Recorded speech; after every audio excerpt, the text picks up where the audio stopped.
sticking to the foundation principles of eating high quality food and getting adequate sleep and giving the body the right amount of exercise and the right type of exercise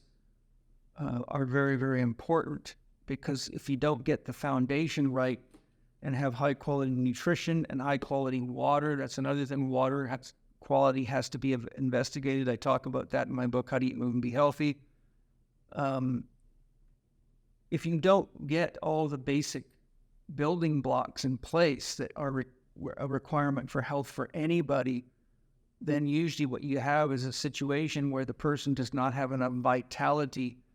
to keep their core survival systems online and functioning well, such as your digestive, eliminative, detoxification, nervous, limbic, emotional, thermoregulatory, hormonal, all your core systems, which most people today don't have enough energy to keep those systems even running effectively. So the body has to start shutting some of them down to supply the resources and energy that the other ones need to stay online. And one of the side effects of being tired all the time and having too much cortisol is that the immune system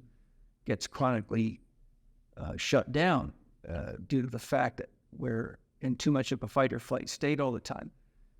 So, as you can tell by now, there's a lot of moving pieces that have to be looked at. And that's why I have to have lab tests, and I have to, have an injury history and look at what the state of their mental, emotional health is, what their spiritual or religious orientation is, so I can see if that's helping them or actually putting more stress on them. I have to look at the relationships they're maintaining and how stressful those are, and if there's awareness that needs to be developed there. We have to remember that all stress summates or accumulates in the body, and the typical approach to things like fungal infections is to throw this pill or that pill or this or that detox, but without realizing that there's stress entering that person's body from so many different aspects of their life, that if we don't do a more of a general house cleaning, so to speak,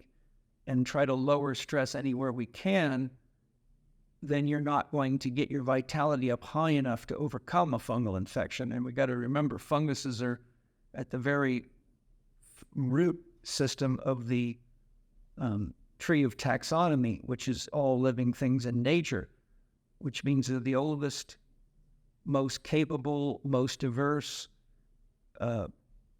creatures or beings on this planet, and they can really survive almost anything you can throw at them, or the earth would have died a long time ago because of the fungal necessity of the fungal network in the soil. So once you get a fungal infection, it's a real warning from the pain teacher that you need to get your life in order and get your body in balance, or you're not going to have the vitality to support you, and you're not going to be able to make the choices that are necessary to make the changes in your life, which can be many for most people, that are needed in order to ultimately heal from a fungal infection. So the good news is that the fungus is a great teacher, because it always gives you relatively quick feedback as to what you're doing that's either working because you're getting less symptoms and feeling better, more energized, clearer mind, better sleep quality, just a better quality of life, and what you're doing that's making it worse. And so this is why that 4-doctor questionnaire I developed is so important, because it gives a person sort of a mirror they can look into every day and see where they're managing themselves in life affirmative and dream affirmative ways, and in line with the coaching program, or where they're not. And then where they're not, we have to look at why that is. And that almost always leads to addictions and to unresolved traumas and fear-based thinking and things that have to be worked on with a skilled coach.